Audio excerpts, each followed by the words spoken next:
கொண்டாந்து இந்த வாயில்லா ஜீவனுக்கு விஷத்தை போட்டுட்டாங்க, அழகு பண்றாங்க. நாங்களா வாழக்கூடாதா? இந்த ஜீவன் வாழக்கூடாதா?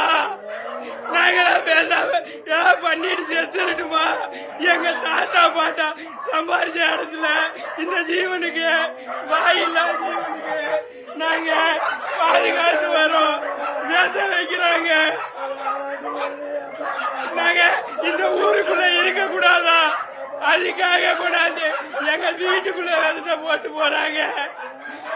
நாங்கள ஏங்க வாழவே கூடாதா? அண்ணா வந்துருக்கா எந்திரா.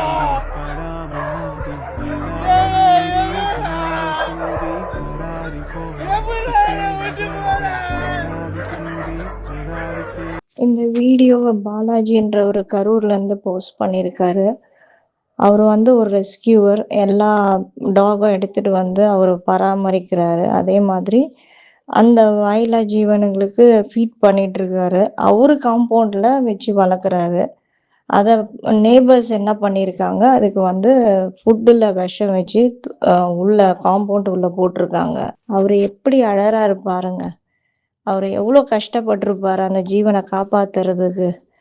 உங்களுக்கு பிடிக்கலன்னா நீங்க விலகி இருங்க.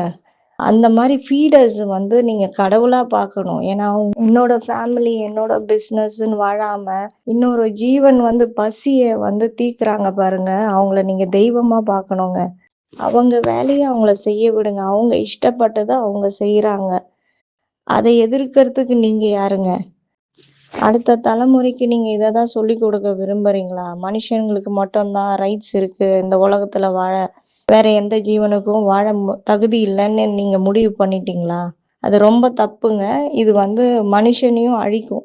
இதை செஞ்சது யாருன்னு கண்டுபிடிச்சி அவங்க மேல சட்டப்படி நடவடிக்கை எடுக்கணும். அப்பதான் இந்த தவறை மீண்டும் நடக்காம பார்த்துக்கலாம். எல்லாமே உயிர் தாங்க. மனுஷன் மட்டும்தான் உயிருன்னு கிடையாது. பிற உயிரை மதிக்கிறவன் தான் உண்மையான மனுஷன். இந்த வாயில்லா ஜீவனுக்கு நியாயம் கிடைக்கும் வரை போராடுவோம், குரல் கொடுப்போம்.